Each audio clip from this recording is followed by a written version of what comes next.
A big welcome to all my viewers and critics, and this is my latest update on Extreme Preston North End. Situation that's developed since I last spoke to you all is quite laughable, what is actually going on, and it was ever so predictable. To summarise, this is the day after the Barrow performance, which wasn't too good last night. We scraped a 1-0 victory through an own goal at mighty Barrow. But at least we're in the second round of what I know as the old League Cup. Having said that, we've got Heckingbottom now making contradictory sounds, as is Ridsdale. We were all led to believe during the summer, when they wanted to create a stampede for season tickets, that there would be reasonably serious money made available for serious rebuilding. What has happened since then is the supporters were suitably mobilised and motivated to buy 12,000 season tickets apparently, which is pretty good for Preston North End, considering what we've gone through over the last 5 seasons. 12,000 is quite commendable. That was the fans putting their money where their mouth is, but it unfortunately looks as though the Hemmings family is not keeping to its promises, and we're hearing rumours now that there is no more money available for new major signings. So we've made the lesser signings to a degree, and I acknowledged in that last podcast that a Fire, Small, Everson and the goalkeeper from Luton, very good signings. But the rest, Smith, Valentin, Vukovic, Thompson, and then the re-signings of Keane, Potts, Brady, Hughes and Lindsay and Whiteman a couple of years ago, on the watch of Ridsdale, and Cornell a couple of seasons ago. This is the difference between a good CEO and one like Peter Ridsdale.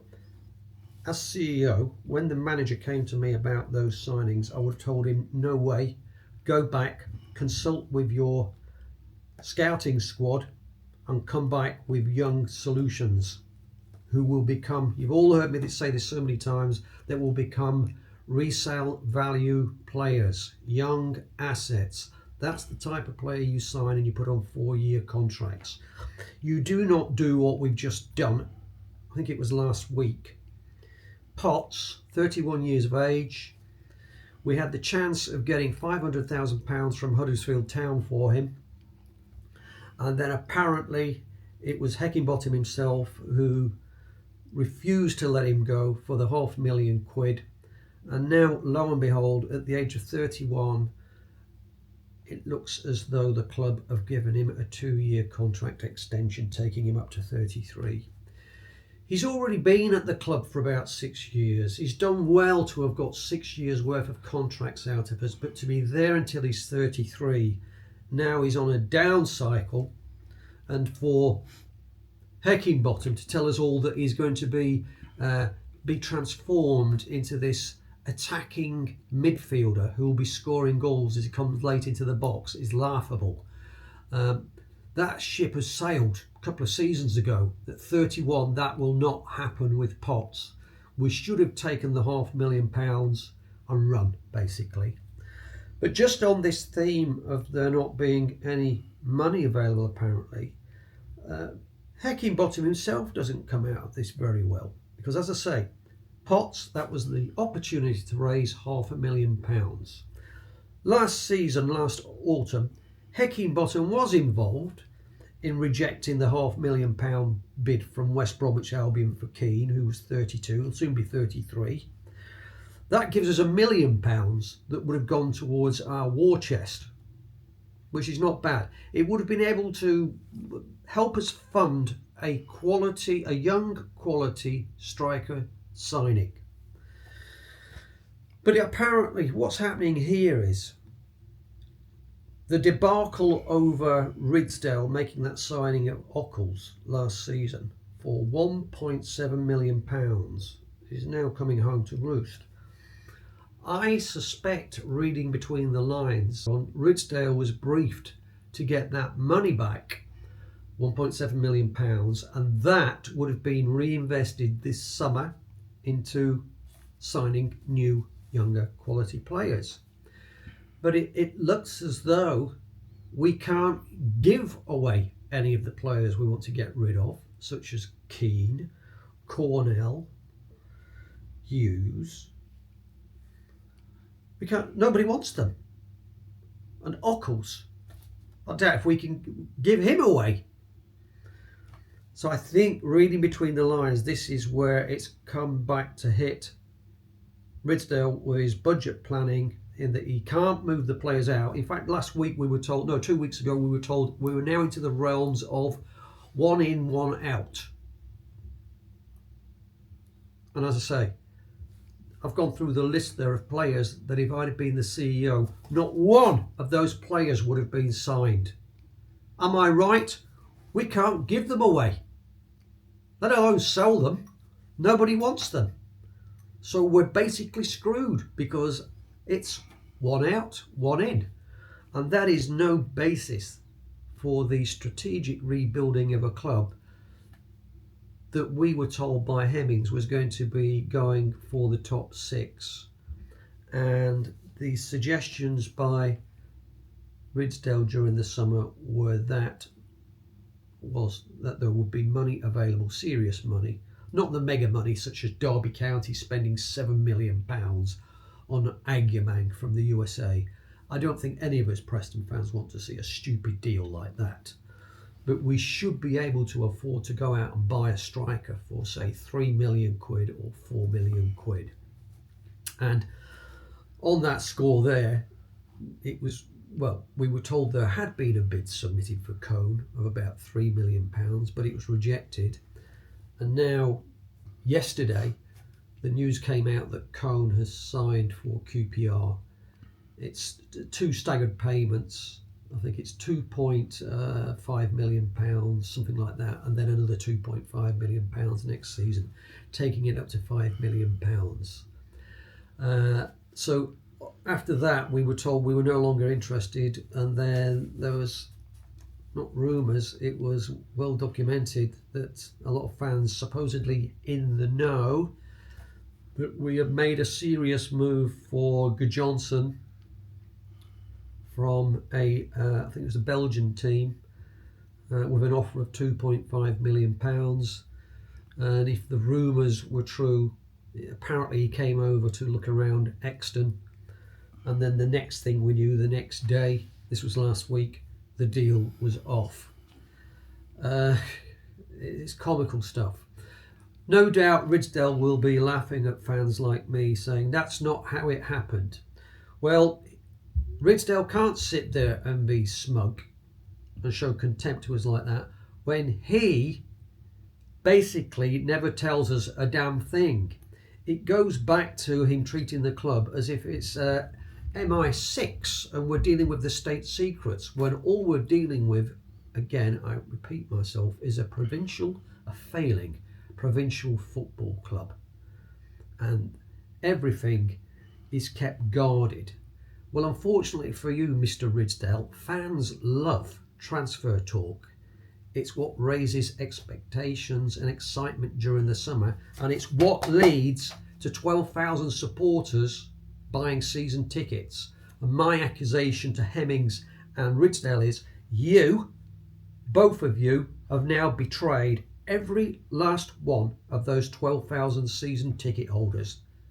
They bought those tickets in good faith. Again, going back to what I said, with the suggestion, you will say, it was nothing definitive, but the strong suggestion that there would be serious rebuilding. Well, after a very good early start that I've acknowledged, so that's for all you out there who say I'm always moaning, I acknowledge those early signings of Everson, Small and Afire, fantastic signings, and I was prompted I almost bought a season ticket, as I said in the last podcast.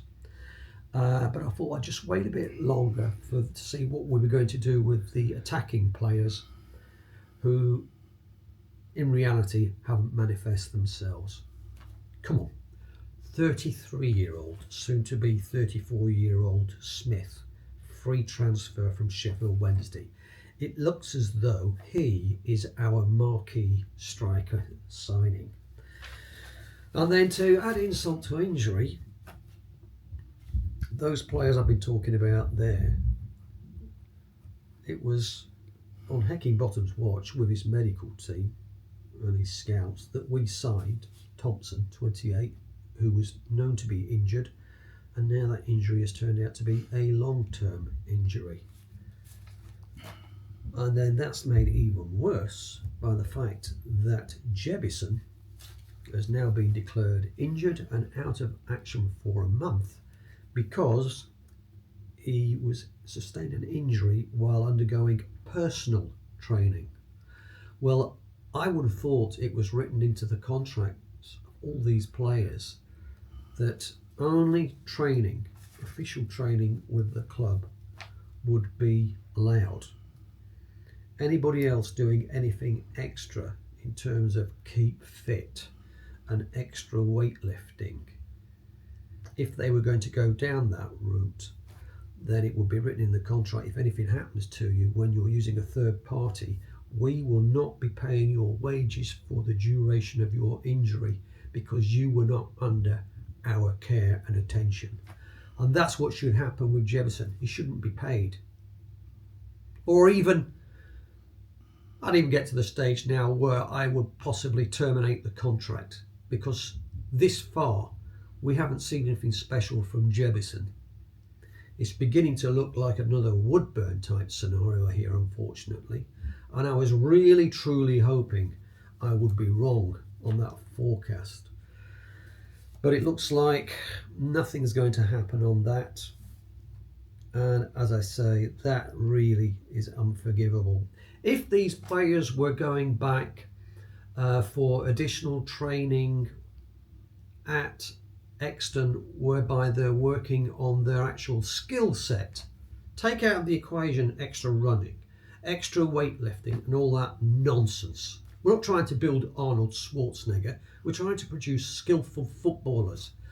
So on that score, if they were going back to work on their free kicks, to work on their corner routines, to work on their dribbling skills, which other than small seems to be non-existent in this current Preston team, although we've got to wait and see what Devine can do. He looks like a good loan signing, and I hope I'm proven right on that one. But this far, it's not looking good. We've got several players out injured already, and we've only just played our second game. And the message I've got for all those fans who've been attacking me is always moaning, arguing last season after I'd accused Heckingbottom of being a fraud manager, telling me I didn't know what I was talking about and that we had to wait for his pre-season and his signings. Well, all I've got to say there is, here we are coming to middle of August, just 2 more weeks till autumn officially starts, and that's 10 signings made by Heckingbottom. That's his team, and this has been Heckingbottom's pre-season, bolstered by the addition of his chosen new first team coach, Ewell. And all I'm seeing so far is no improvement on last season. The first half against QPR was diabolical. It was embarrassing to watch. Second half, for about 25 minutes, we started looking as though we could play a bit of football for 25 minutes. Then QPR were coming back into it. As for last night against mighty Barrow of the second division, so far they've played 2 games, I think it is. They haven't scored a single goal. and they'd lost both of those games. They lost a lot of the better players during the summer period, apparently, and we were dominating the game last night, but we weren't creating any clear-cut openings, and it wasn't too impressive to watch against a team from the lower divisions. Laughable in terms of tactics was when Osmic was taken off, who hadn't been doing a lot because of very poor service. This is what happens when you don't play with a winger. And they brought on Smith, 33-year-old Smith, 6'4", target man. My question is, in a scenario like that, as an amateur and not a professional coach, who was Smith supposed to be laying the ball off for if we'd taken Osmic off? The rest of the players following up behind, like the charge of the Light Brigade, if you could call it that, were basically defensive type midfielders. They're not regular goal scorers. So that comes back to, I don't understand the tactics here. And to make matters worse today, we're just now 3 days away from the Leicester City home game. Then we've got Ipswich at home. And still, no rumours, no sign of a quality young striker or an attacking winger or another attacking midfielder being brought into the club. It really is. Higginbottom was telling us all not to be so negative. With this scenario that I've just summarised, how can anybody be positive when it's just one complete, how can I say this? It's a complete mess. It's as if there's no real strategic thinking going into this. Anyway, Leicester awaits. Let's see what happens in that game. Miracles could happen and pigs might fly. We'll wait and see, but I'm not too hopeful. So that's today's podcast concluded.